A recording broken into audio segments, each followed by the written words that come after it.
محمد آ گئے، محمد آ گئے، محمد آ گئے صلی اللہ علیہ وسلم۔ السلام علیکم ورحمۃ اللہ وبرکاتہ۔ پورا مجمع جواب دینے وعلیکم السلام ورحمۃ اللہ وبرکاتہ۔ الحمدللہ الحمدللہ رب العالمین الرحمن الرحیم مالک یوم الدین ایاک نعبد و ایاک نستعین اهدنا الصراط المستقیم صراط الذین انعمت علیہم غیر المغضوب علیہم ولا الضالین، والصلاة والسلام علی سیدنا وشفیعنا وحبیبنا محمد وعلى آلہ واصحابہ اجمعین، اما بعد، اعوذ باللہ من الشیطان الرجیم، بسم اللہ الرحمن الرحیم۔ واذکر فی الکتاب ابراہیم انہ کان صدیقا نبیا اذ قال لأبیہ یا ابت لم تعبد ما لا يسمع ولا يبصر ولا يغنی عنک شیئا۔ صدق اللہ مولانا العظیم۔ قال قال رسول اللہ، سب ساتھ میں پڑھیں، صلی اللہ علیہ وسلم، من لم یضحی فلا یقربن مصلانا، او کما قال رسول اللہ صلی اللہ علیہ وسلم۔ صدق رسولہ النبی الکریم ونحن علی ذلک لمن الشاہدین والشاکرین۔ الحمدللہ رب العالمین۔ میرے محترم دوستوں اور بزرگوں اور علماء کرام، اساتذین علم و فضل اور عزیز پیارے ہمارے نبی کے مہمانان یعنی مدرسے کے بچے، اللہ تبارک و تعالی ہم سب کے جمع ہونے کو قبول فرمائے، اللہ ہمارے بیٹھنے کو قبول فرمائے، اللہ ہمارے سننے کو قبول فرمائے۔ اور ماشاءاللہ ہم سب یہاں جمع ہے اور آپ سب کو معلوم ہے آج بہت بہت بہت بہت بڑا اور پیارا دن ہے، خاص کر کے حجاج کرام کے لیے یہ آج کا دن جو ہے وہ عرفے کا دن ہے، اور ہمارے لیے انشاءاللہ کل جو دن ہے وہ عرفے کا دن ہے، اور ہم کوشش کریں کہ عرفے کے دن روزہ رکھیں، کریں گے کوشش انشاءاللہ۔ ضروری نہیں ہے، دیکھو مسئلہ سمجھ لینا، ضروری نہیں ہے جو رکھے گا اس کو ثواب ملے گا، نہیں رکھے گا اس کو کوئی گناہ ملنے والا نہیں ہے، لیکن عرفے کا روزہ اتنا پیارا ہے کہ جناب نبی کریم صلی اللہ علیہ وسلم نے فرمایا کوئی عرفے کے دن روزہ رکھے، اس کے 1 سال پہلے اور 1 سال آنے والے یعنی 2 سال کے گناہوں کو اللہ کل ہی معاف کر دیں گے۔ تو بڑی فضیلت ہے، لیکن پھر مسئلہ بتاؤں گا کہ رکھنا ایک نفل درجے میں ہوگا، رکھو گے تو ثواب ملے گا، نہیں رکھو گے تو کوئی گناہ نہیں ہوگا۔ ہاں اتنا ضرور ہے کہ عرفے کے دن کا احترام کرنا چاہیے، صرف عرفے کے دن کا نہیں بلکہ یہ ذی الحجہ کے جتنے دن گزرے ہیں، اور ماشاءاللہ آج ہم 8ویں ذی الحجہ میں ہیں، کل 9ویں ذی الحجہ میں، پھر 10ویں ذی الحجہ، 11ویں ذی الحجہ، 12ویں ذی الحجہ، وہ سب قربانی کے دن ہوں گے، اور آپ کو معلوم ہے ہم سب کو وہ تکبیر تشریق بھی اللہ اکبر اللہ اکبر لا الہ الا اللہ واللہ اکبر وللہ الحمد، یہ بھی سنیچر کو فجر کی نماز کے بعد سے شروع کرنا۔ تو جہاں بڑے بڑے دن آئے اور بڑی بڑی راتیں آئے، وہاں یاد رکھنے کا ایک چھوٹی نیکی کو اللہ پہاڑ کے برابر بنا دیتا ہے، لیکن گناہ کو بھی اللہ بہت ہی خطرناک بن جاتا ہے۔ گناہ چھوٹا ہم سمجھتے ہیں لیکن دن مبارک ہے، رات مبارک ہے، قربانی کا معاملہ ہے، حضرت ابراہیم کی سیرت کا معاملہ ہے، حضرت اسماعیل کی سیرت کا معاملہ ہے، ہمارے آقا تاجدار مدینہ بولو محمد الرسول اللہ صلی اللہ علیہ وسلم کی قربانی کا معاملہ ہے۔ تو چھوٹا معاملہ، چھوٹا گناہ بہت بڑا ہو جاتا۔ آپ کو سب کو میں ایک بات بتاؤں کہ شاید ہم میں سے کوئی اللہ نے کسی کو بچایا تو بچایا ہو، باقی اکثر لوگوں نے بد نظری کی ہے، یعنی ہم مارکیٹ میں جاتے ہیں، عورت پر نظر پڑتی ہے، یا موبائل پر ہم عورتوں کو دیکھتے ہیں، لڑکیوں کو دیکھتے ہیں، گناہ ہے۔ بولو کیا ہے؟ گناہ ہے۔ کیوں گناہ ہے؟ کیونکہ اللہ نے فرمایا کہ مسلمان مردوں کو چاہیے کہ راستے میں نکلے تو آنکھیں وہ آنکھیں نیچی رہے، اور شرمگاہ کی کہ اللہ نے فرمایا قُلْ لِلْمُؤْمِنِينَ يَغُضُّوا مِنْ أَبْصَارِهِمْ وَيَحْفَظُوا فُرُوجَهُمْ ذَلِكَ أَزْكَىٰ لَهُمْ إِنَّ اللَّهَ خَبِيرٌ بِمَا يَصْنَعُونَ۔ اللہ تبارک و تعالیٰ فرماتے میرے مصطفیٰ اعلان کر دو، سارے کلمہ پڑھنے والے مردوں کو کہہ دو کہ اپنی نگاہوں کو نیچے رہے، اور صرف ہم کو حکم نہیں ہے، عورتوں کو بھی یہ حکم ہے، لیکن چونکہ ابھی تو سب مرد حضرات بیٹھے ہیں، ورنہ عورتوں کو بھی حکم ہے۔ فوراً اس آیت کے بعد اللہ تبارک و تعالیٰ فرماتے اے مصطفیٰ یہ مومنہ عورتوں کو بھی کہہ دو وہ بھی اپنی نگاہوں کو نیچے رکھے اور شرمگاہ کی حفاظت کرے۔ خیر لیکن یہ ایک گناہ ایسا ہے جو میں سمجھتا ہوں کہ 99.9 چل رہا ہے اور آنکھوں کا غلط استعمال ہوتا ہے، لیکن ہماری آنکھوں پر کوئی اثر پڑا؟ یعنی ہماری آنکھوں پر کوئی اثر پڑا کہ ہم باہر گئے اور کوئی عورت کو دیکھا ہو، ہمارا پہلے 2 نمبر تھا اب 4 نمبر کا چشمہ ہو گیا؟ یا پہلے ایسا تھا کہ ہم دونوں آنکھوں سے دیکھتے تھے، اب ہم نے عورت کو دیکھا تو ایک آنکھ سے دیکھنا بند ہو گیا، ایک آنکھ سے دیکھنا شروع ہو گیا؟ ایسا کچھ بھی نہیں ہوا، کیونکہ یہ ہم ہے اور گناہ ہو رہا ہے اور الحمدللہ توبہ بھی ہو رہی ہے۔ لیکن شاہ وسیع اللہ رحمۃ اللہ علیہ نے لکھا ایک شخص کعبے کا طواف کر رہا تھا۔ بولو کس کا طواف کر رہا تھا؟ شاہ وسیع اللہ رحمۃ اللہ علیہ اپنی تالیفات میں لکھتے ہیں ایک شخص کعبۃ اللہ کا طواف کر رہا تھا۔ طواف کرتے کرتے، اب طواف میں تو آپ کو معلوم ہے کہ مرد عورتیں سب ساتھ میں طواف کرتے ہیں، تو طواف کرتے کرتے ایک عورت پر نظر پڑی تو اس نے اس عورت کو برابر غور سے دیکھا، پھر دوسری مرتبہ جیسے دیکھا، اور وہ جب دیکھ رہا تھا اور رکن یمانی کے پاس سے گزر رہا تھا، رکن یمانی میں سے ایک ہاتھ نکلا اور اتنا زور سے اس کے چہرے پر آیا کہ ایک آنکھ نکل کر باہر آ گئی، ایک آنکھ نکل کر باہر آ گئی، اور اندر کعبے سے آواز آئی بہت مقدس جگہ ہے، آئندہ کرو گے تو دوسری آنکھوں سے بھی اندھا بنا دوں گا۔ تو سوال ہوتا ہے کہ یہ گناہ تو ہم انڈیا میں 99.9 کر رہے ہیں، لیکن ہمیں ہماری آنکھوں پر الحمدللہ اللہ کا احسان ہے بولو کوئی اثر نہیں آیا۔ اور وہاں وہ کعبے کے پاس 1 یا 2 مرتبہ غلط نظر سے دیکھے تو ایک آنکھ نکال دی گئی۔ تو میرے پیارو علماء کرام نے لکھا ہے زمانہ مقدس ہوتا ہے، مکان مقدس ہوتا ہے، تو چھوٹی غلطی بھی بڑی غلطی بن جاتی ہے۔ تو ہم سب لوگ خاص کر کے یہ دنوں میں موبائل کی شیطانیت سے بہت بچو، کیونکہ آج موبائل کا ہمارا بھائی، اس سے پہلے آپ نے موبائل میں کوئی گناہ کیا ہوگا وہ معاملہ الگ ہوگا، کہیں ایسا نہ ہو کہ آج وہ موبائل میں ہم گناہ کریں اور مقدس دن میں گناہ کریں، قربانی کے دن میں گناہ کریں، عرفہ کے دن میں گناہ کریں، حج کے دن میں گناہ کریں، کہیں ایسا نہ ہو کہ اللہ روزی سے ہمارا معاملہ ہٹا دے۔ اس لیے میں آپ تمام کو ایک چیتاونی دیتا ہوں کہ دن بہت مقدس، رات بہت مقدس، اور ہم سب کو معلوم ہے یہ قربانی کا معاملہ ہے یا حج کا معاملہ ہے، جہاں ہمارے آقا بولو محمد رسول اللہ صلی اللہ علیہ وسلم کی یاد مبارک تازہ ہوتی ہے، وہاں حضرت ابراہیم کا نام بھی لیا جاتا ہے۔ اتنی بات یاد رکھنا چاہیے کہ 1,24,000 کم زیادہ جتنے پیغمبر ہیں، علماء کرام نے لکھا 5 پیغمبر اولو العزم، یعنی 1,24,000 میں 5 پیغمبر وہ ہیں جن کی شان، جن کی عظمت، جن کی منقبت اس کو کوئی نہیں پہنچ سکتا۔ جس میں پہلے نبی کا نام لیا ہے، یہ 5 کے نام بتائے ہیں، حضرت نوح علیہ السلام، حضرت ابراہیم علیہ السلام، حضرت موسیٰ علیہ السلام، اور حضرت عیسیٰ علیہ السلام، اور سارے نبیوں کے نبی بولو ہمارے آقا محمد الرسول اللہ صلی اللہ علیہ وسلم۔ تو اس وقت حضرت ابراہیم علیہ السلام میرے پیاروں پورا قرآن کریم میں الحمدللہ رب العالمین سے قرآن شروع ہوتا، من الجنت والناس پر ختم ہوتا، 63 مرتبہ اللہ نے حضرت ابراہیم کا نام لیا ہے۔ بولو کتنی مرتبہ؟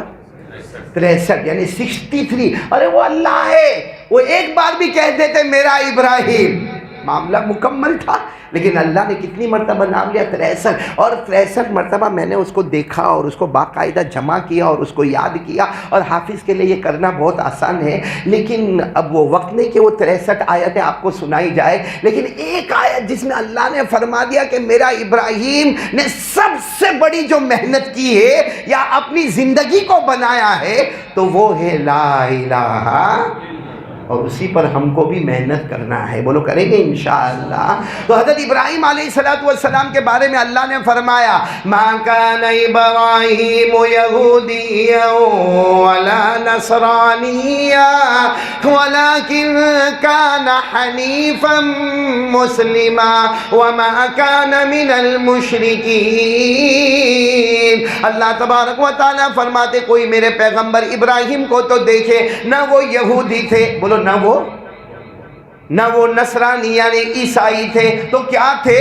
وَلَكِنْ كَانَ حَنِيفًا مُسْلِمًا، ایک اللہ کو ماننے والے اور صراط مستقیم یعنی سیدھے راستے پر چلنے والے، کبھی کفر نہ کرنے والے، کبھی شرک نہ کرنے والے۔ بولو کون؟ حضرت ابراہیم۔ آپ کو شاید معلوم ہوگا، نہیں معلوم ہوگا، حضرت ابراہیم علیہ السلام کل 3 بھائی تھے۔ کتنے بھائی تھے معلوم آپ کو؟ نہیں معلوم؟ بکرا کتنے کا؟ کیسے بکروں کے ساتھ معاملہ کرنے کا؟ فوٹو کس کے واسطے قربانی کرتے ہیں؟ بولو نا۔ تو پھر موبائل میں کیوں فوٹو آیا اور سینڈ کیوں ہوتا ہے؟ دیکھ تو کتنے میں جوڑا، کتنے میں لایا؟ 40 کا۔ اور میں بات کرتے کرتے 38 میں لے کے آ گیا، فوٹو بھیج دیا، ہو گئی قربانی ماشاءاللہ۔ یہ سب معلوم ہے، حضرت ابراہیم کے بارے میں معلوم ہے۔ حضرت ابراہیم علیہ السلام عراق میں پیدا ہوئے۔ کہاں پیدا ہوئے بولو؟ عراق میں ایک جگہ ہے بابل یا بابل، اس جگہ پر حضرت ابراہیم علیہ السلام پیدا ہوئے۔ اور حضرت ابراہیم علیہ السلام کے کل ملا کر 3 بھائی۔ سب سے بڑے بھائی کا نام تھا ہاران۔ کیا نام تھا؟ ہاران۔ اور درمیان میں حضرت ابراہیم، جن کو ابراہیم بھی کہتے ہیں، ابراہام بھی کہتے ہیں۔ اور جو نمبر 3 پر بھائی تھے ان کا نام ناہور، یعنی ہاران، ابراہیم علیہ السلام اور ناہور۔ اور کمال کی بات یہ ہے کہ بڑے بھائی ہاران کا انتقال ہو گیا، حضرت ابراہیم کے زمانے میں انتقال ہو گیا، لیکن ان کے یہاں جو لڑکے پیدا ہوئے اللہ نے ان کو بھی نبی بنایا۔ ان کا نام ہے حضرت لوط علیہ السلام۔ تو حضرت ابراہیم چچا ہے وہ بھی نبی ہے، اور بھتیجے حضرت لوط علیہ السلام وہ بھی نبی ہے۔ اور آپ کو معلوم ہوگا حضرت ابراہیم علیہ السلام کے ابا کا نام کتابوں میں لکھا ہے تارخ۔ بولو کتابوں میں کیا لکھا ہے؟ تارخ۔ لیکن صحیح قول یہ ہے کہ حضرت ابراہیم کے ابا کا نام آزر۔ بولو کیا نام؟ آزر۔ اور یہ بتوں کو بنانے والے اور بتوں کی سامنے جھکنے والے اور بتوں کو تراشنے والے، کیا نام؟ آزر۔ اور آزر اس لیے صحیح نام ہے کہ قرآن کریم نے اس نام کا ذکر کیا، وَإِذْ قَالَ إِبْرَاهِيمُ لِأَبِيهِ آزَرَ أَتَتَّخِذُ أَصْنَامًا آلِهَةً إِنِّي أَرَاكَ وَقَوْمَكَ فِي ضَلَالٍ مُبِينٍ۔ حضرت ابراہیم علیہ السلام نے اپنے ابا، بولو کیا نام؟ آزر۔ تو 3 بھائی اور ابا کا نام آزر، اور 2 بیویاں، جن میں پہلی بیوی کا نام ہے سارہ، اور سارہ کے پیٹ مبارک سے پیدا ہونے والے نبی حضرت اسحاق علیہ السلام، اور دوسری بیوی جن کو ہم ہاجرہ کہتے ہیں، حالانکہ عربی زبان میں یا تو ہاجر یا ہاجر کہا جاتا، لیکن ہم نے انڈیا والوں نے اور ایشیا والوں نے ہاجرہ بنا دیا، اور ان کے بطن مبارک، ان کے پیٹ مبارک سے پیدا ہونے والے بولو حضرت اسماعیل علیہ السلام۔ اب ایک سوال یہ ہوتا ہے کہ حضرت ابراہیم دکھتے کیسے ہوں گے؟ کبھی آپ کے دماغ میں سوال آیا قربانی سے پہلے کہ حضرت ابراہیم دکھتے کیسے ہوں گے؟ تو ایک روایت سن لو، سب سنیں گے نا انشاءاللہ؟ بولو سنیں گے نا انشاءاللہ؟ بہت پیاری روایت ہے۔ ہمارے آقا محمد الرسول اللہ بولو نا صلی اللہ علیہ وسلم معراج پر گئے۔ ارے گئے کہ نہیں گئے؟ ساتھ میں بولو نا، گئے نا؟ اور نبیوں سے ملاقات ہوئی۔ اللہ نے فرمایا عند سدرۃ المنتہی عندها جنۃ المأوى اذ یغشی السدرۃ ما یغشی ما زاغ البصر وما طغى۔ ہمارے آقا محمد الرسول اللہ بولو صلی اللہ علیہ وسلم معراج کر کے جب واپس آئے، سارے صحابہ جمع تھے۔ ہمارے نبی صلی اللہ علیہ وسلم نے فرمایا اللہ کا احسان، میں حضرت عیسیٰ سے مل کر آیا ہوں۔ کس سے مل کر آیا ہوں؟ حضرت۔ اور پھر ہمارے نبی نے فرمایا تم کو معلوم ہے حضرت عیسیٰ کیسے دکھتے؟ لمبے چوڑے اور اتنے گورے گورے کہ آپ کے گال لال لال اور آپ کے بال بھی گھنگرالو بال، بہت حسین و جمیل تھے۔ بولو سبحان اللہ۔ کون؟ حضرت عیسیٰ علیہ السلام۔ پھر ہمارے نبی نے فرمایا او میرے صحابہ میں حضرت موسیٰ سے بھی مل کر آیا۔ آپ کو معلوم ہے حضرت موسیٰ کیسے؟ وہ بھی ماشاءاللہ لمبے چوڑے، لیکن حضرت عیسیٰ جو تھے ان سے تھوڑے سے فربا، یعنی تھوڑے سا موٹا پن حضرت موسیٰ علیہ السلام کے پاس تھا، اور حضرت موسیٰ کا رنگ گندمی تھا، یعنی ہمارا جیسا کلر ہے نا اس کلر کو گندمی رنگ کہتے، تو حضرت موسیٰ اس کلر کے تھے اور تھوڑے سے موٹے تھے۔ یہ حضرت موسیٰ کو میں نے دیکھا۔ یہ کہہ کر ہمارے نبی اٹھ کے جا رہے تھے تو ایک صحابی نے کہا اللہ کے رسول آپ نے حضرت عیسیٰ کے بارے میں بتایا، آپ نے حضرت موسیٰ کے بارے میں بتایا، آپ کی ملاقات تو سیدنا خلیل اللہ حضرت ابراہیم سے بھی تو ہوئی ہے، تو وہ کیسے نظر آتے تھے؟ ہمارے آقا صلی اللہ علیہ وسلم کی آنکھیں بھر آئی، کہا حضرت ابراہیم کی شکل، صورت، شباہت مبارک بتانے کی ضرورت نہیں، جس نے مصطفیٰ کو دیکھا اس نے ابراہیم کو دیکھ لیا، جس نے مصطفیٰ کو دیکھا نے مجھے دیکھ لیا، سمجھو حضرت ابراہیم علیہ السلام کو دیکھ لیا۔ اور حضرت ابراہیم اور بولو ہمارے نبی، ان دونوں میں اتنی بڑی مناسبت، بولو اتنی بڑی مناسبت۔ کیا آپ نے دیکھا ہوگا کہ حضرت ابراہیم کعبے کی تعمیر کر رہے ہیں؟ بولو کس کی تعمیر کر رہے ہیں؟ حضرت ابراہیم بھی کر رہے ہیں، اور حضرت بولو بولو بولو اسماعیل۔ قرآن کریم میں وَإِذْ يَرْفَعُ إِبْرَاهِيمُ الْقَوَاعِدَ مِنَ الْبَيْتِ وَإِسْمَاعِيل، لیکن وہ تعمیر کرتے کرتے بھی حضرت ابراہیم نے ایک دعا مانگی تھی، اللہ ایک آخری نبی بھیجنا، اللہ ایک آخری نبی بھیجنا، نام محمد ہوگا ہمیں پتا ہے، لیکن اللہ بھیجنا، ہماری نسل میں بھیجنا۔ حضرت ابراہیم نے دعا مانگی تھی، ربنا وبعث فیہم رسولا منہم یتلو علیہم آیاتک ویعلمہم الکتاب ویزکیہم انک انت العزیز الحکیم۔ حضرت ابراہیم علیہ السلام نے دعا مانگی، اور ہمارے نبی اور حضرت ابراہیم میں اتنا جوڑ کہ اللہ کی قسم ہم جو نماز میں درود پڑھتے ہیں، جہاں محمد کا نام آتا ہے صلی اللہ علیہ وسلم، کن کا نام آتا؟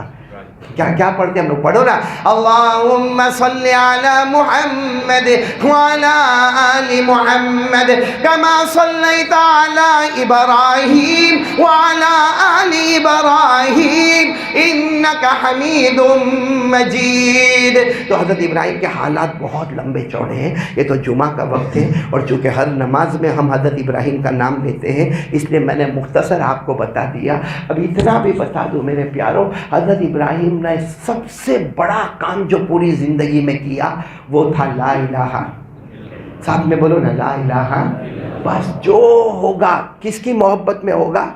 اللہ۔ جو ہوا کس کی محبت میں ہوا؟ اللہ۔ اور حضرت ابراہیم نے طے کر لیا کہ زندگی گزرے گی تو کس کی محبت میں؟ اللہ۔ اسی لیے سب سے پہلے دعوت و تبلیغ کا کام حضرت ابراہیم نے اپنے ابا سے شروع کیا۔ کس سے شروع کیا؟ حالانکہ بیٹے کا باپ کو دعوت دینا بہت خطرناک ہوتا ہے، کیونکہ باپ ہوتا ہے، وہ سمجھتا ہے میں باپ ہوں، یہ میرے سامنے پیدا ہوا، میرے سامنے چھوٹے سے بڑا ہوا، یہ میرے کو سمجھاتا۔ لیکن حضرت ابراہیم نے ہمت کر کے اپنے ابا کو دعوت دی، اور دعوت دینے کا انداز کتنا اچھا تھا۔ ابا آپ میرے ابا ہو نا، آپ میرے ابا ہو نا، آپ جہنم میں جاؤ گے، آگ آپ کو لگے گی، ایک بیٹا برداشت نہیں کر پائے گا۔ ایک بیٹا اپنے باپ کو جہنم میں دیکھتا ہوا برداشت، کتنے اچھے انداز میں دعوت دی۔ کیا فرمایا قرآن میں؟ یا ابت انی اخاف ان یمسک عذاب من الرحمن فتکون للشیطان ولیا۔ حضرت ابراہیم علیہ السلام نے اپنے ابا کو دعوت دی۔ ایک بات سمجھ لینا، دعوت دینا ہمارا کام ہے اور ہدایت دینا۔ حضرت ابراہیم نے پھر اس زمانے کے بادشاہ کو بھی دعوت دی۔ اس زمانے کا بادشاہ بولو کون؟ نمرود۔ دنیا میں 4 بادشاہ ایسے گزرے ہیں جنہوں نے لمبی لمبی حکومتیں کی ہے، جس میں 2 ظالم اور 2 صالح، 2 اچھے اور 2 برے۔ بروں میں سب سے پہلا یہ کون؟ نمرود۔ حضرت ابراہیم علیہ السلام، اس کی لمبی چوڑی حکومت تھی نمرود کی۔ نمبر 2 پہ فرعون، جو حضرت موسیٰ کے زمانے کا بادشاہ، وہ بھی بڑا ظالم۔ اور 2 اچھے کون معلوم ہے آپ کو؟ ایک تو حضرت سلیمان علیہ السلام، اور نمبر 2 ذوالقرنین بادشاہ۔ بولو ذوالقرنین بادشاہ، جس کے بارے میں ہم کو زیادہ ہسٹری معلوم نہیں، لیکن قرآن کریم میں ذکر ہے وَيَسْأَلُونَكَ عَنْ ذِي الْقَرْنَيْنِ قُلْ سَأَتْلُو عَلَيْكُمْ مِنْهُ ذِكْرًا إِنَّا مَكَّنَّا لَهُ فِي الْأَرْضِ وَآتَيْنَاهُ مِنْ كُلِّ شَيْءٍ سَبَبًا فَأَتْبَعَ سَبَبًا۔ یہ قرآن کریم نے ذوالقرنین بادشاہ۔ خیر اب میں آ رہا ہوں، حضرت ابراہیم علیہ السلام کا سب سے بڑا کارنامہ، یا یہ کہو کہ سب سے اونچی عظمت، وہ یہ تھی لا الہ۔ کس کو دعوت دینے کے لیے گئے؟ بادشاہ ہوتا ہے۔ تو قرآن کریم نے ذکر کیا ہے، تو نمرود بادشاہ نے کیا کہا معلوم ہے؟ میں اللہ ہوں، میں ہی وہ سب کرتا ہوں۔ یہ جو باغ نظر آتے ہیں نا، اس میں جو پھل فروٹ آتے وہ میں، یہ کھیتوں میں اناج آتا ہے وہ میں. حضرت ابراہیم نے بہت سمجھایا تو کہا اچھا میرے پاس اتنی بڑی حکومت ہے، تمہارے پاس کیا ہے؟ تمہارے پاس کیا ہے؟ تو حضرت ابراہیم نے اتنے پیار سے کہا میرے پاس کچھ نہیں لیکن میرا رب میرے پاس ہے. بولو کون ہے میرے پاس؟ میرا، اور وہ میرا اللہ ہے جو جس کو چاہتا ہے موت کے گھاٹ اتارتا ہے اور جس کو چاہتا ہے وہ زندہ کرتا ہے. اور بولو صحیح ہے نا، اللہ ہی کرتا نا. ہمیں موت دینے والا کون اور ہمیں زندگی دینے والا کون؟ ورنہ کورونا آیا، اومیکرون آیا، آسمانی طوفان آئے، زمینی زلزلے آئے، جن کو جانا تھا وہ گئے کیونکہ موت دینے والا کون تھا؟ اللہ. اور جو ہم بچ گئے تو ہمیں زندہ رکھنے والا کون؟ اللہ. نہ ہم اپنی طاقت سے بچے ہیں اور نہ وہ اپنی کمزوری سے گئے ہیں، اس لیے کہ لے جانے والا بھی بولو کون؟ اللہ. اور رکھنے والا بھی کون؟ تو حضرت ابراہیم نے سمجھایا ہاں ٹھیک ہے، بادشاہ تیرے پاس ہے، نمرود حکومت تیرے پاس ہے، طاقت تیرے پاس ہے، اقتدار تیرے پاس ہے، لیکن میرا رب وہ سب سے بڑا ہے جو موت کے گھاٹ بھی اتارتا ہے اور زندہ بھی کر. تو بادشاہ نے اپنا چکراؤ میں تھا تو کہا یہ کام تو میں بھی کر سکتا، خالی زندہ رکھنے کو مارنے کا معاملہ ہے. ہاں کہا کیسے کرو گے؟ تو اس نے 2 کو بلایا، بھائی بادشاہ ہے، 2 کو بلایا، ایک کی گردن اڑا دی، کہا دیکھو ایک کو مار ڈالا، اور دوسرے کے سامنے تلوار لے کر گیا، کہا نہیں اس کو نہیں مارتا، اس کو زندہ بخش دیتا ہوں. کہا یہ تو میں بھی کر سکتا ہوں. بتاؤ اس سے بڑا پاولی کوئی نہیں ملا ہوگا دنیا میں. اتنا بڑا بادشاہ لیکن کتنا بلید اور کتنا پاولی اور کتنا پاولا کہ 2 کو بلایا، ایک کو مار ڈالا. کہا دیکھو تم نے کہا نا کہ میرا رب مارتا ہے، میں نے بھی مار دیا، اور تم کہتے ہو میرا رب زندگی بخشتا ہے. دوسرے کو بلایا، تلوار اس کی گردن تک لے گیا، واپس کھینچ لیا، اس کی زندگی کو میں نے بخش دیا. تو حضرت ابراہیم چاہتے تو کہہ سکتے تھے کہ اس کو مارنا اور جلانا نہیں کہتے، اس کو مارنا اور جلانا نہیں کہتے، یہ قرآن کریم میں لکھا. لیکن حضرت ابراہیم نے جو جواب دیا، بھائی وہ اللہ والا یہ شیطان والا فرق تو ہوگا نا دونوں میں. قرآن کریم نے فرمایا الم تر الی الذی حاج ابراہیم فی ربہ ان آتاہ اللہ الملک اذ قال ابراہیم ربی الذی یحیی ویمیت قال انا احیی وامیت. حضرت ابراہیم نے فرمایا میرا رب زندگی دیتا ہے، ارے بچپن دیتا، جوانی دیتا، بڑھاپا دیتا، اور میرا رب ہی موت کے گھاٹ اتارتا ہے. تو اس نے ایک کو مارا اور ایک کو چھوڑا. تو حضرت ابراہیم نے سمجھ گئے کہ ہے تو بیوقوف ہے، بہت بڑا بیوقوف ہے. اور تو حضرت ابراہیم نے کہا اچھا ایک کام کریں. کہا کیا؟ کہا روزانہ سورج مشرق سے آتا ہے، مغرب میں طلوع ہو جاتا، مغرب میں غروب ہو جاتا ہے. بھائی طلوع کہاں سے ہوتا ہے؟ مشرق سے آتا ہے اور مغرب میں جاتا ہے. تو نمرود نے کہا برابر ہے، میرے کو معلوم ہے سورج مشرق سے آتا اور مغرب میں جاتا. کہا تو اللہ ہے نا، آج مغرب سے نکال. کہاں سے نکال؟ مغرب سے. کر سکتا کوئی ایسا؟ میں نے بولو کر سکتا. ہاں قرآن نے صاف کہا نمرود کا ٹائر پنچر ہوا. قرآن نے کہا نمرود کا ٹائر، اور جب ٹائر پنچر ہو تو وہی مارنے دھاڑنے کی بات، مار ڈالیں گے، کاٹ ڈالیں گے، یہ کریں گے. اسی کو اللہ نے فرمایا قال ابراہیم فإن اللہ یأتی بالشمس من المشرق فأت بها من المغرب فبہت الذی کفر واللہ لا یہدی القوم الظالمین. تو خلاصہ یہ ہے کہ یہ تو میں نے آپ کو ایک بات بتائی کہ حضرت ابراہیم نے دعوت و تبلیغ کا کام شروع کیا آزر سے، اور پھر اس کے بعد وہاں کے زمانے کا ظالم بادشاہ نمرود جس نے آپ کو جلانے کی بھی دھمکیاں دی اور آگ میں ڈالا بھی، لیکن پیغام کس کا دیا؟ لا الہ. یعنی ساتھ میں بولو لا الہ.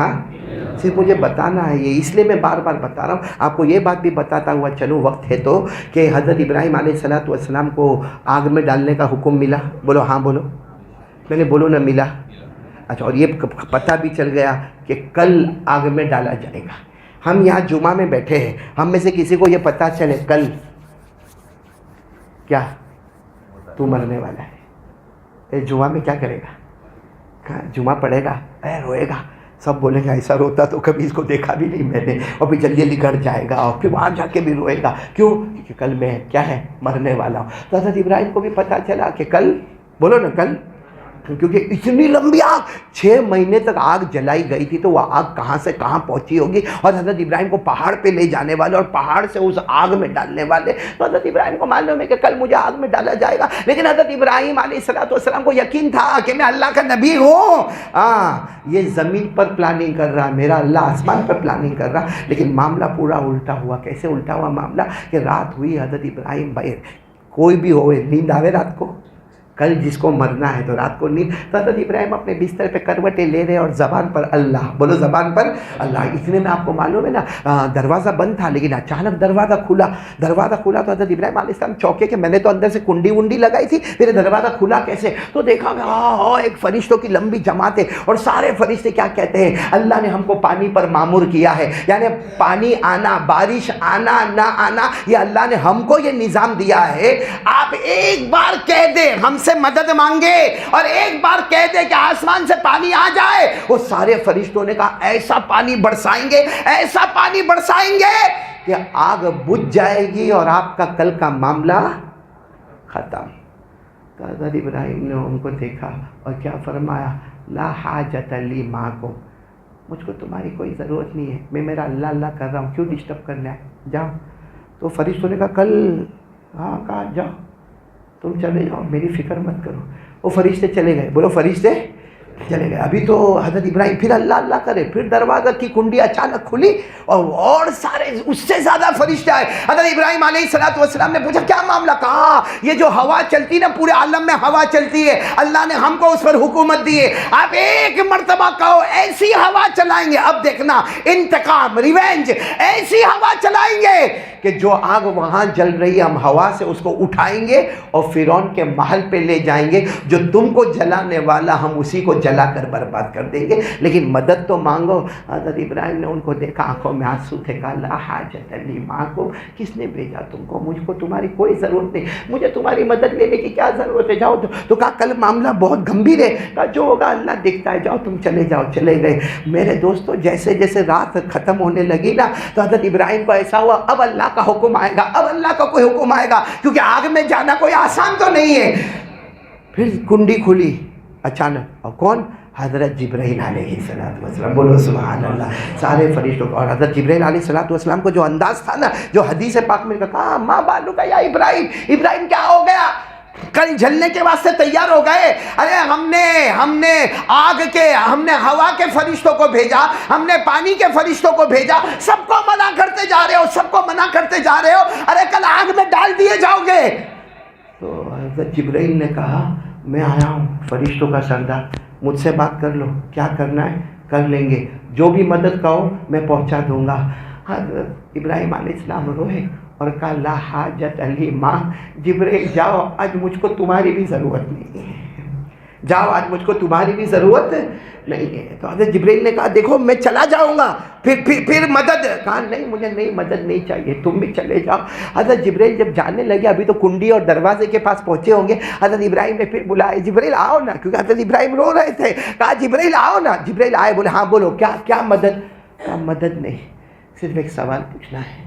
یہ جو باہر آگ جل رہی ہے، یہ لوگ کہتے ہیں کہ نمرود نے جلائی، لیکن اصل اس کو طاقت دینے والا کون ہے؟ اللہ. کہا یہ میرے کو آگ میں ڈالنے والے ہیں، بے شک نمرود اور اس کے سپاہی ڈالیں گے، مگر اصل مجھے آگ میں پہنچانے والا کون ہے؟ اللہ. تو جلانے والا اللہ، بجھانے والا اللہ، مجھے ڈالنے والا اللہ. تو میں تم لوگوں سے مدد کیوں مانگوں؟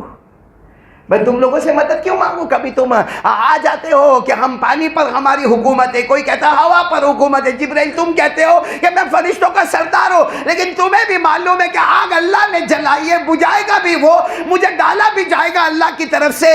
تو میں تم سے کیوں مانگوں؟ کیا اللہ سے نہیں مانگوں؟ تو حضرت جبرائیل نے کہا ٹھیک ہے میں جاتا ہوں. چلے گئے. صبح ہوئی، اللہ کا حکم آتا میرے ابراہیم جاؤ آگ میں چلے جاؤ. حضرت ابراہیم کے بارے میں لکھا تو اس وقت بہت روئے. اللہ مجھے تھا کہ کوئی قانون بدل جائے گا، لیکن اللہ نے کہا نہیں، قانون نہیں بدلا، میری محبت ہے، آگ میں چلے جاؤ. او میرے پیارو، اللہ کا حکم کو مان کر حضرت ابراہیم جب آگ میں گئے، بولو کہاں گئے؟ آگ میں ابھی تو پہنچے ہوں گے، اس سے پہلے اعلان آ گیا قُلْنَا يَا نَارُ كُونِي بَرْدًا وَسَلَامًا سلام علی ابراہیم. سننا برابر سننا. حضرت ابراہیم آگ میں جائے اس سے پہلے اللہ نے آگ کو جنت کا باغ بنا دیا. آپ کو معلوم ہے وہ آگ میں اتنے بڑا تو کرسی تھی ہاں جو جب چاہے یوں کرے جب چاہے، جیسے آج کل آتی نا بڑی بڑی کرسیاں. حضرت ابراہیم بیٹھے بیٹھے اس پر فروٹ کھاتے تھے، اور جب آگ سے نکلے ہیں نا 40 دن کے بعد آگ سے نکلے، کسی نے کہا مبارکی، تو کہا کائے کہ مبارکی، دعا کرو پھر جاؤ. کس میں جاؤ؟ کہا کہ آگ میں جانے کی بات کر رہے ہو. کہا تمہاری نظروں سے دیکھو آگ نظر آئی، ابراہیم کی آنکھوں سے دیکھو جنت کا باغ نظر آیا. اور صبح ہوتی شام ہوتی میرا اللہ پوچھتا تھا میرا ابراہیم کوئی تکلیف تو نہیں، کیونکہ میری محبت میں تو آیا ہوا ہے. میرے پیارو یہ پورا واقعہ حضرت ابراہیم کا آج ہم کو ایک سبق دے رہا ہے کہ ہم لوگ بھی آگ میں ہیں. بولو کس میں ہیں؟ آگ میں. ہمارا گھر تو بیوی نافرمان، بچے نافرمان، ہماری دکان بیٹھ بیٹھ کے تھک گئے، کاروبار نہیں ہوتا. گھر میں آ کے روتے ہیں کہ پورا پورا دن گیا، لاک ڈاؤن گیا، اب کیا ہے، اب کیوں روزی کا دروازہ نہیں کھلتا. ہم اپنے سماج میں پریشان، اپنی سوسائٹی میں پریشان، اپنے گھر میں پریشان، اپنے خاندان میں پریشان. ارے ہم آگ میں ہیں. اور حضرت ابراہیم علیہ السلام کا سبق آج بھی ہمیں پکار پکار کر کہتا ہے تم کتنی بھی پریشانی میں ہو، کتنے بھی آفات میں ہو، جان کا مال ہو، مال کا مال ہو، آبرو کا معاملہ ہو، عزت کا معاملہ ہو، اگر سب کو اپنے سے ہٹانا ہے تو وہ کام کرو جو حضرت ابراہیم نے کیا. جس ابراہیم کے لیے اللہ نے آگ کو باغ بنایا، اگر ہم بھی ایک اللہ کی طرف آئیں گے اللہ ہمارے سارے پرابلم حل کر دے گا. لیکن شرط وہی ہے، یقین بناؤ. کرنے دھرنے والا کون؟ یعنی ساتھ میں بولو نا، کرنے دھرنے والا کون؟ دو ہمارے پاس جنت کی کنجی ہے، لا الہ محمد. کریں گے؟ بولو کریں گے انشاءاللہ. لا الہ الا اللہ تو سمجھ گئے، ایک یقین ہونا چاہیے. کرنے دھرنے والا کون؟ ابھی یہ قربانی کریں گے نا، کس کے واسطے؟ ہاں تو اس میں چلانے کا نہیں، چلاتا ہے نا بکرا ادھر لا، اس کو ادھر لٹا. میرے دوستو حضرت ابراہیم نے بہت روتے روتے اپنے بیٹے کے گلے پہ چھری رکھی تھی. تو تھوڑا سا غم تو پیدا کر، اصل نہیں تو اصل، نقل پر بھی اللہ مغفرت کر دیتا ہے. یہ فوٹو نے بکرے بھیجنے کا، نے شور مچانے کا، نے گندگی، اتنی گندگی کہ جس محلے سے گزرو پتہ چلتا ہے کہ یہ مسلمان کا محلہ ہے. دیکھو کیسے معلوم یہاں مسلمان رہتے. گندگی دیکھ، باہر کیچڑ دیکھ، باہر کچرا دیکھ. اتنا بڑا ڈسٹ بن رکھا، ڈسٹ بن میں باپ ڈالے گا، ڈال ادھر پھٹاک کر کے پھینک دیا زمین کے اوپر. بولو ہو رہا ہے کہ نہیں ہو رہا ہے یہ سب؟ اس لیے میرے پیاروں پہلا کام بولو لا الہ. اور نمبر 2 پہ کون کون آنے کو تیار ہے؟ بولو مصطفیٰ کا دامن. نہیں محمد. ایک حدیث سناؤں گا، وقت بہت کم ہے لیکن فیصلہ کریں گے. بولو فیصلہ کریں گے انشاءاللہ. ہمارے یہاں تو نماز آپ کو شاید نہیں معلوم ہوگا کہ یہ جو ابھی ہم جمعہ پڑھیں گے انشاءاللہ. بولو کتنے لوگوں نے جمعہ پڑھ کے، فرض پڑھ کے؟ آپ نے یہاں دیکھا ہوگا ظہر میں بھی کب آئے گا؟ بالکل 1 منٹ تیار ہے تب آئے گا. امام صاحب اقامت شروع ہوئی، اللہ اکبر. تو ظہر سے پہلے کی 4 سنتیں، یہ جمعہ کے بعد کی سنتیں. مغرب کی بھی نماز جیسے ہو گئی نا، السلام علیکم وعلیکم السلام، یوں نکلا نا، یوں جیب سے نکالا کیا؟ ہاں کیونکہ مغرب پڑھتا تھا نا تو کروڑوں کا نقصان ہو گیا. بے شرم اور بے خدا اور کمینہ ہے. آپ کو معلوم ہے کہ یہ فرض نماز کے بعد جو سنت بولو اور نوافل، آپ صرف سبحان اللہ بولتے جانا. ہمارے آقا تاجدار مدینہ بولو محمد الرسول اللہ. یعنی میں بتاتا ہوں کہ روزی اللہ کیسے دیتا ہے. ہمارے آقا تاجدار مدینہ محمد الرسول اللہ صلی اللہ علیہ وسلم نے فرمایا میرا امتی مرد ہو یا عورت ہو 5 وقت فرض نمازیں پڑھ لے وے. 5 وقت فرض نماز پڑھنے کے بعد سنتیں پڑھے، نوافل پڑھے، چاہے تو فرض سے پہلے والی سنتیں پڑھے یا فرض کے بعد والی سنتیں پڑھے. ہمارے آقا صلی اللہ علیہ وسلم فرماتے جو میری محبت میں فرض سنت نفل پڑھتا، ہمارے نبی فرماتے، اللہ فرماتے میں اس کا کان بن جاتا ہوں جس سے وہ سنتا ہے، میں اس کی آنکھ بن جاتا ہوں جس سے وہ دیکھتا ہے، میں اس کا ہاتھ بن جاتا ہوں جس سے وہ پکڑتا ہے، میں اس کا پاؤں بن جاتا ہوں جس سے وہ چلتا ہے. اللہ فرماتے ہیں جو مانگتا ہے میری قسم میں اس کی ہر تمنا کو پورا کر دیتا ہوں. وہ جو ٹائم ہوتا ہے جس میں اللہ ہمارا کام کیا بن جاوے، اللہ ہمارا کان بن جاوے، تو بتاؤ اللہ کی قسم یہ کان سے بڑھ کر کوئی کان، اللہ ہماری آنکھ بن جاوے، اللہ ہمارے ہاتھ بن جاوے، اللہ ہمارا پاؤں بن جاوے۔ لیکن میرے پیارو ایک حدیث سنا کر بات ختم کروں۔ ایک مرتبہ اللہ کے رسول صلی اللہ علیہ وسلم تشریف فرمائے، بولو تشریف فرمائے، ایک صحابی آئے، سننا برابر سننا، یہ انگلی میں سونے کی انگوٹھی، بولو انگلی میں سونے کی انگوٹھی۔ اللہ کے رسول صلی اللہ علیہ وسلم نے دیکھا کہ سونے کی انگوٹھی، تو ہمارے نبی صلی اللہ علیہ وسلم ایسے ہو گئے، ایسے بیٹھے تھے، آپ ایسے ہو، یعنی ادھر دیکھنے لگے۔ اب وہ صحابی گھبرا گئے کہ کیا ہوا کہ میں آیا اور اتنے دور سے آیا اور اللہ کے رسول نے چہرہ پھیر دیا۔ وہ صحابی اٹھ کر وہاں گئے، بولو اٹھ کر وہاں گئے، تو ہمارے نبی ایسے ہو گئے، اس طرف دیکھنے لگے۔ تو وہ صحابی پھر ادھر آئے، تو وہ دوسرے ایک صحابی جنہوں نے ان کے پاؤں پر ہاتھ رکھ کر کہا ایسا مت کرو، ادھر ادھر مت کرو، پیارے نبی تم سے ناراض ہے۔ کہا کیوں ناراض ہے، کیا ہوا، کیا میں نے کیا غلطی کی؟ کہا وہ انگلی میں سونے کی انگوٹھی مردوں کے لیے حرام ہے۔ کہا اچھا یہ غلطی ہو گئی، یوں انگوٹھی نکالی اور یوں میدان میں بولو پھینک دی۔ اللہ کے رسول صلی اللہ علیہ وسلم نے جب دیکھا کہ انگوٹھی نہیں تو ہمارے نبی مسکرائے اور کہا اچھا ہوا تم شریعت پر آ گئے اور تم نے حرام کو اپنے پاس سے ہٹا دیا، ورنہ جس طرح میں نے اب چہرہ پھیرا کوئی میرا امتی گناہ کر کے آئے گا، شریعت توڑ کے آئے گا، قیامت میں اس سے بھی اپنا چہرہ پھیر دوں گا۔ اور پھر کیا ہوا، جب ہمارے نبی صلی اللہ علیہ وسلم کی مجلس مبارک ختم ہو گئی، جانے لگے بھائی، جانے لگے۔ جب جانے لگے تو کہا کہ وہ انگوٹھی تم نے پھینکا ہے وہ لے لو۔ تو کہا نہیں وہ تو حرام ہے۔ ارے کسی نے مسئلہ بتایا تمہارے لیے حرام ہے، گھر کی عورتوں کے لیے حرام نہیں ہے، لے جاؤ گھر کی عورتوں کو پہنا دینا۔ وہ صحابی نے کہا میرے اللہ کی قسم جس سے میرے نبی ناراض ہوئے اس کی طرف دیکھنا بھی حرام سمجھتا ہوں۔ یہ ہے پیارے نبی کی فرما برداری کرنا۔